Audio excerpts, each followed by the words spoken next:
ধরুন বিশ্বে এমন এক অবস্থা তৈরি হলো যেখানে ভারত ও আমেরিকার মধ্যে সরাসরি যুদ্ধ বেঁধে গেল। কে জিতবে এই সংঘাতে? বিশ্বের সবচেয়ে বড় গণতন্ত্র বনাম বিশ্বের সবচেয়ে শক্তিশালী দেশ, ফলাফল কেমন হতে পারে? আজকের ভিডিওতে আমরা বিশ্লেষণ করব দুই দেশের সেনাশক্তি, প্রযুক্তি, ভূ রাজনীতি এবং যুদ্ধ কৌশল। ভিডিওটি সম্পূর্ণ দেখুন, চমকে যাবেন নিশ্চিত। প্রথমেই দেখা যাক দুই দেশের সামরিক শক্তির তুলনা। সেনাবাহিনী। আমেরিকার অ্যাক্টিভ সেনা রয়েছে প্রায় 14 লক্ষ এবং রিজার্ভ ফোর্স রয়েছে 8 লক্ষ। তবে তাদের কাছে টেকনোলজি ব্যবস্থা রয়েছে। এদিকে ভারতেরও রয়েছে 14 লক্ষের ওপরে অ্যাক্টিভ সেনা এবং রিজার্ভ ফোর্স রয়েছে 9 লাখেরও বেশি। কিন্তু টেকনোলজি দিক থেকে ভারত এখনও অনেক পিছিয়ে। ট্যাঙ্ক। আমেরিকার মোট ট্যাঙ্ক রয়েছে 6000-এরও বেশি এবং ভারতের মোট ট্যাঙ্ক রয়েছে 4700। এরপর আসবো যুদ্ধ বিমান। আমেরিকার যুদ্ধ বিমান রয়েছে 1300-রও বেশি। এছাড়াও তাদের কাছে F-22, F-35 এর মতো স্টেলথ জেট। অন্যদিকে ভারতের কাছে আমেরিকার তুলনায় অর্ধেকেরও কম যুদ্ধ বিমান রয়েছে। তাদের কাছে রয়েছে 600টি যুদ্ধ বিমান। পরমাণু অস্ত্র।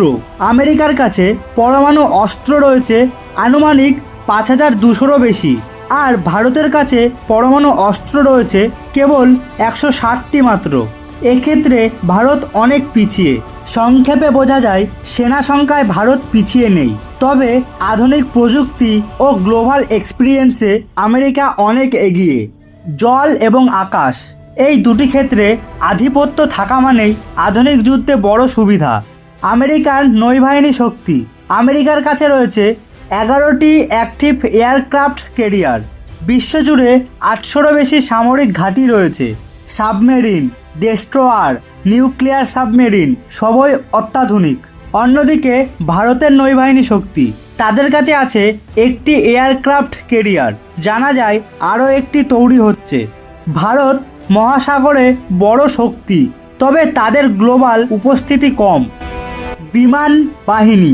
ভারতের বিমান বাহিনী দক্ষিণ এশিয়ার অন্যতম শক্তিশালী, তবে আমেরিকার স্টেলথ টেকনোলজি এবং স্পেস স্যাটেলাইট সুবিধা বিশাল অ্যাডভান্টেজ দেয়। তবে অস্ত্র আর সৈন্য সংখ্যা দিয়ে সব বিচার করা যায় না। অভিজ্ঞতা, কৌশল আর ভূগোল বড় ভূমিকা রাখে। আমেরিকা ইরাক, আফগানিস্তান, লিবিয়া সহ বহু দেশে যুদ্ধ করেছে। ভারত চীন ও পাকিস্তানের সঙ্গে যুদ্ধের বাস্তব অভিজ্ঞতা অর্জন করেছে। তবে ভারতের শক্তি হলো তার প্রতিরক্ষা কৌশল, আগ্রাসন নয়, আত্মরক্ষা। অপরদিকে আমেরিকা আক্রমণে বেশি বিশ্বাসী, তাই যুদ্ধের ধরন নির্ভর করবে কোন প্রেক্ষাপটে শুরু হয়েছে তার উপর। যে কোনো বড় যুদ্ধেই জোট বা অ্যালায়েন্স বড় ভূমিকা রাখে। আমেরিকার সঙ্গে NATO, Australia, Japan, European union সবাই তার পাশে। যুদ্ধ হলে অনেক দেশ সরাসরি বা পরোক্ষভাবে সাহায্য করবে। অন্যদিকে ভারতের পাশে থাকতে পারে রাশিয়া, ফ্রান্স এবং চীনের অবস্থান সন্দেহজনক। তবে ভারত তার স্বাধীন পররাষ্ট্র নীতির জন্য বিখ্যাত। এখানে ভারত কিছুটা একা পড়ে যেতে পারে, তবে দেশটির ঘরোয়া শক্তি ও জনগণের মনোবল বড় ফ্যাক্টর হয়ে দাঁড়াতে পারে। যুদ্ধ যদি কখনো পরমাণু পর্যায়ে পৌঁছে যায়, দুই দেশই পরমাণু শক্তিধর, তবে এটা স্পষ্ট যে এই ধরনের যুদ্ধ মানেই হবে উভয় পক্ষের ধ্বংস।